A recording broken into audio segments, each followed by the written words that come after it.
Récupérer de l'autre côté aussi nos protons, vous vous rappelez, qui ont traversé la membrane. Donc ici, je me retrouvais avec des électrons, avec des protons, et puis avec de l'oxygène. Parce que le mouvement perpétuel n'existe pas. Je ne suis pas capable de refaire de l'hydrogène directement comme ça. Ça c'est inimaginable et impossible. Donc je vais recombiner mes protons, mes deux protons, mes deux électrons, avec une demi-molécule d'oxygène, avec un atome d'oxygène, puisque la molécule d'oxygène va se couper en deux, et j'ai de l'hydrogène et d'oxygène qui se combinent, deux atomes d'hydrogène et un atome d'oxygène, ça fait de l'eau. Donc voilà le fonctionnement d'une pile à combustible.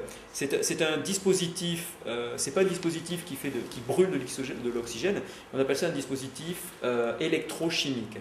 C'est-à-dire, si je résume, on prend de l'hydrogène, on le découpe en protons, en électrons, on sépare les protons des électrons, on fait circuler les électrons dans un circuit, on les récupère de l'autre côté, on les remélange avec les protons, et avec de l'oxygène de l'air, ça fait uniquement de l'eau.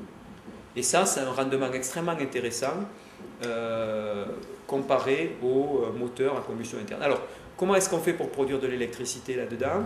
Chacune de ces cellules, chaque cellule comme ça, une cellule comme ça va produire à peu près 0,6 volts de courant. Et l'intensité du courant, l'intensité en ampères, va dépendre de la surface de la membrane. Bon, j'ai plus de chiffre en tête, mais je crois que c'est de l'ordre de 0,8 milliampères par centimètre carré ou quelque chose comme ça. Donc par unité de surface, on va pouvoir comme ça produire de l'électricité. Donc ça veut dire que si on veut avoir beaucoup d'intensité, on va avoir des plaques bipolaires qui sont très larges, et puis si on veut avoir beaucoup de tension, on va accumuler les plaques les unes à côté des autres. Et pour fabriquer une pile qui fait 2,5 kW de puissance à peu près, puisque ça vient d'une pile qui fait 2,5 kW de puissance, et il faut comme ça empiler une centaine de ces plaques élémentaires, qui ne sont pas très volumineuses. Et pour propulser une voiture, il faut plutôt faire 20 kW, donc il faut à peu près un petit millier de ces plaques comme ça pour faire un moteur. Là-dedans, la node et la cathode, elles sont là et là. Plaques. D'accord. Là et là, en fait. Et normalement, enfin moi j'avais entendu parler que les nodes et les cathodes dans les piles à combustible, Ouais. il fallait qu'elles soient en platine. Le platine, non. Le platine, c'est le catalyseur qui est utilisé à l'intérieur pour dézinguer la molécule d'hydrogène. En fait. Donc la node et la cathode, il suffit que ce soit des conducteurs. D'accord. Donc là, c'est un carbone conducteur, là c'est un matériau carboné conducteur, ça peut aussi être du métal. Il faut que ce soit un conducteur pour conduire l'électricité. Le platine, c'est le catalyseur qui est à l'intérieur. Et la remarque est bonne parce que le platine, c'est quelque part ce qui fait le coût aujourd'hui élevé de la pile à combustible, parce que ça contient du platine. Votre membrane qui laisse passer que les protons, là, Ouais. elle est en platine? Non, la membrane c'est un polymère.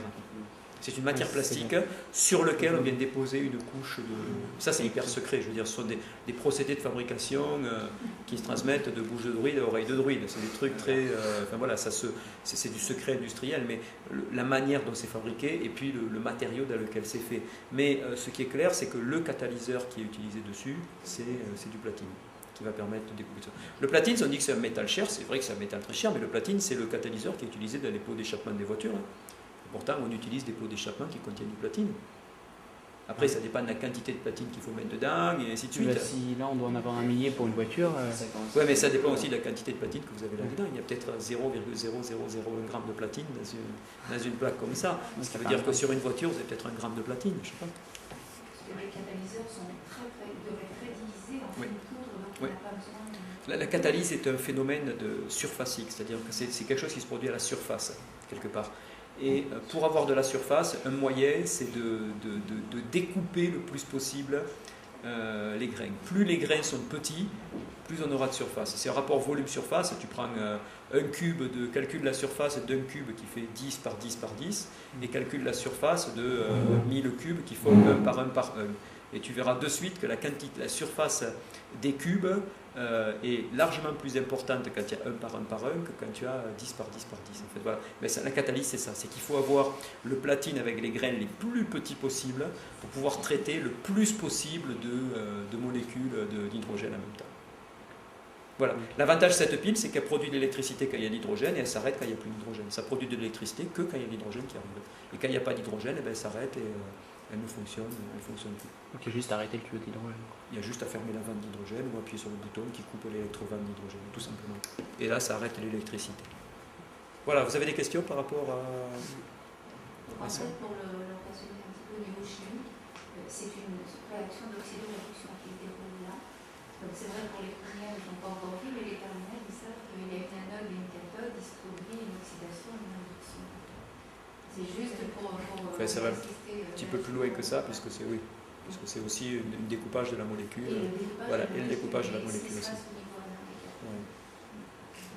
Mais pour un découpage de la molécule, normalement, il faut de l'énergie.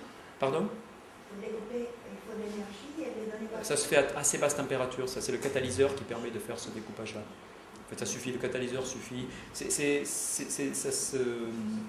Ça se produit à assez basse température. Enfin, il faut voir ce qu'on appelle assez basse température, en fait, hein, dans la mesure où les membranes à l'intérieur sont en matériaux polymères et que les polymères ne supportent pas d'être chauffés.